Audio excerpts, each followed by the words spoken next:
Alors Bruno, est-ce que vous avez déjà perdu vos clés de voiture, d'appartement, enfin des clés qui ont eu des conséquences catastrophiques? Ben, en fait, moi, ce que j'ai perdu à la base, c'est mon chat. Notre chat, à mes frères et moi, et c'est comme ça que l'idée de Wistiki est née. Et, Il se cachait un petit peu partout, ouais. et on cherchait un moyen rigolo de le faire sonner, et de le géolocaliser, et Wistiki est né comme ça. Et avant Wistiki, vous l'avez quand même retrouvé? Oui, on le retrouvait, mais pas tout le temps, il se cachait bien, donc c'est comme ça que Wistiki est né, pour la petite anecdote.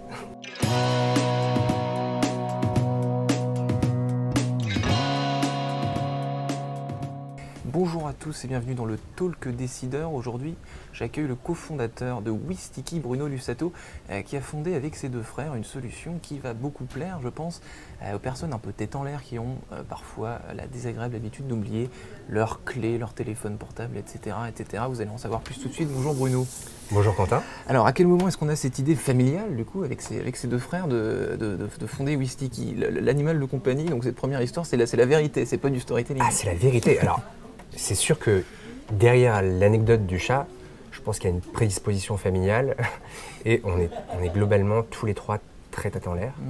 Et l'idée de Wistiki, donc d'inventer un petit objet qui fasse que tous les objets qui nous entourent puissent être retrouvés, c'est une idée qui nous parlait beaucoup.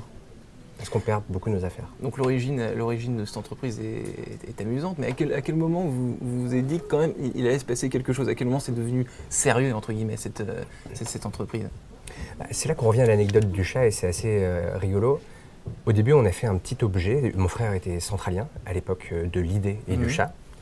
Et lorsqu'on a fait ce petit prototype, qu'on mettait sur notre chat et on faisait sonner le chat, et c'était très rigolo, on en parlait aux gens.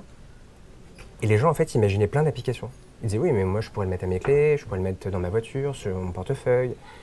Et c'est là qu'on a réalisé, en fait, que le potentiel de Wistiki allait bien au-delà du cas d'usage très particulier de le mettre sur un chat. Et donc ça ressemble à quoi un Wistiki? En gros, c'est un widget qui fait la taille d'un badge pour rentrer dans son immeuble, quoi. Ouais, c'est ça, c'est vraiment comme un porte-clés. En fait, si vous ne le saviez pas, vous verriez un porte-clés. Aujourd'hui, on a trois objets. Il y en a un qui est format rectangulaire pour les clés, un autre qui est format arrondi pour les animaux de compagnie, et un autre qui est format carte de crédit, comme une carte de crédit, que vous mettez dans votre portefeuille. Donc est-ce qu'il y a d'autres futures proies, entre guillemets, dans votre collimateur? Est-ce qu'il y a des objets, des catégories de choses que vous visez pour tracer? L'ambition de Wistiki, c'est de créer un monde où plus rien ne se perd. Moi, ce que j'aimerais, c'est que cette tâche, un jour on puisse la retrouver, c'est que toi, un jour on puisse te retrouver si t'es perdu, ta montre, mes lunettes. Donc potentiellement, tout est une target. Et aujourd'hui, jusqu'à quelle distance on peut géolocaliser, on peut traquer un objet, un chat, un chien, une montre? Alors ça va fonctionner partout. Ouais. En Allemagne, dans tous les pays Tout à fait. On peut faire, si tu veux, un petit focus sur la techno Wistiki, comment ça fonctionne, mais en gros, l'idée, c'est que à très faible coût, Wistiki, grâce à la technologie du Bluetooth, on est capable aujourd'hui de faire sonner dans un premier temps, mais surtout de géolocaliser partout dans le monde et sans abonnement. Et avec quelle précision? Par exemple, 10 mètres, 5 mètres, 200? En gros, tu vas avoir la géolocalisation dans un périmètre d'une vingtaine de mètres. Ouais. Et ensuite, tu vas pouvoir préciser avec un radar chaud-froid quand tu arrives dans le périmètre pour retrouver ton objet. D'accord. Donc ça peut aller jusqu'à quelques centimètres. Ah oui, quoi. tu vas finir par vraiment te rapprocher de ton objet avec un radar et même à le faire sonner dans les derniers mètres. Alors combien de personnes aujourd'hui vous avez réussi à convaincre en France d'opter pour la solution Wistiki? Combien de têtes en l'air vous ont Alors les têtes en l'air, il y en a beaucoup. Tu vois, rien que sur notre page Facebook, on a 1 million de fans tête en l'air. C'est une communauté juste complètement atypique et originale, c'est des étourdis. On ne les a pas tous convertis en clients, mais il y a quand même aujourd'hui un certain nombre de centaines de milliers de Français qui ont déjà acheté des Wistiki. Donc ça fait quand même beaucoup. Le client type, c'est quoi? C'est qui? Il a quel âge? Un homme, une femme? Alors c'est une question qu'on nous pose beaucoup. Et la réponse est assez déroutante parce que je crois que c'est assez rare les business comme ça. On n'est pas capable de tirer un client type. C'est autant le jeune que la personne la plus âgée, qu'un homme, qu'une femme, qu'un riche, qu'un pauvre. Tout le monde perd ses affaires. C'est vraiment incroyable.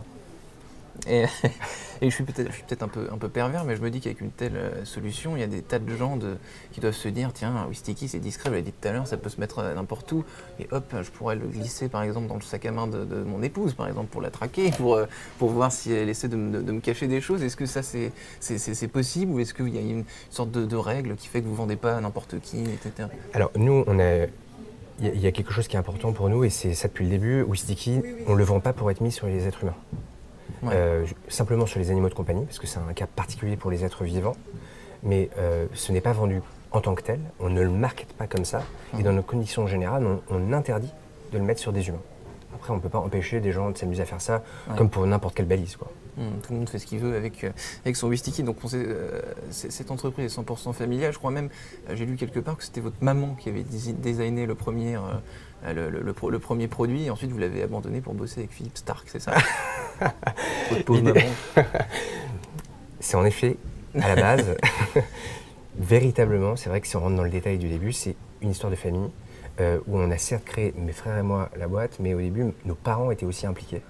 Et sur la partie design du produit, c'est notre mère qui a conçu le premier produit, qui s'est quand même vendu à plusieurs dizaines de milliers d'exemplaires. C'est le produit qui a été conçu par notre mère. Et à un moment, on a eu l'opportunité de travailler avec Philippe Starck. Et avec Philippe Starck, on s'est tapé dans la main pour concevoir une gamme d'objets connectés. Notre mère ne nous en a pas trop voulu. Elle s'est dit que ça pouvait être un bon leverage pour la marque. Mais ton côté Philippe Starck, bosser en famille comme ça a des inconvénients, ça a plus de qualité que d'inconvénients. Comment vous faites pour vous entendre avec vos deux frères particulièrement, parce que c'est avec eux que vous bossez tous les jours. Il n'y a pas de tension particulière, ça se passe comme quand vous étiez petit, etc. Non, mais créer une entreprise, c'est compliqué. Donc il y a forcément des tensions, il y a forcément des moments où c'est plus compliqué. Mais le fait de se faire confiance, je pense que c'est le plus important. Il n'y a pas eu de trahison de quelqu'un qui voulait être plus important que l'autre, je ne sais pas qui. Non, mais non, parce qu'en fait, il y a toujours quelque chose qui va prévaloir, c'est la famille. Il y a toujours quelque chose qui va prévaloir, c'est la famille, donc c'est le plus important. Et donc le management chez Wistiki, ça ressemble à quoi? Vous êtes combien? Vous êtes où? Comment vous êtes organisé? Alors au début, quand on s'est lancé les premières années, on avait vraiment divisé tout ce qu'il fallait faire en trois. Voilà, moi plutôt les médias, la finance, la stratégie. Hugo plutôt. Ça fait déjà beaucoup. Ouais, mais il y a quand même beaucoup. Il faut quand même avoir en tête qu'un objet connecté comme Wistiki, c'est quand même particulièrement compliqué parce qu'il y a du hardware, il y a du software, il y a du marketing, il y a du retail, il y a de la logistique. Donc il y a énormément de choses à faire. Donc Hugo, typiquement, il faisait toute la technique, mais ça va de concevoir le produit avec les lignes de prod, jusqu'à faire l'application et jusqu'à piloter les équipes. Et Théo faisait plutôt le commercial et la logistique. On s'est lancé comme ça, et au fur et à mesure qu'on a grandi et qu'on a évolué, on s'est pu s'organiser, en fait. Désormais, aujourd'hui, vu qu'on en parle, je pilote les activités de la société. Et Théo et Hugo sont désormais un petit peu moins dans l'opérationnel. Donc ils ont d'autres projets à côté, donc ils sont en train de travailler sur de nouveaux projets, ils sont toujours au comité stratégique, mais ils sont plus dans une logique de recréer quelque chose. Et moi j'ai pris le parti de poursuivre le développement de Wistiki. Et de rester dans les médias, donc merci Bruno Lussato. Merci beaucoup.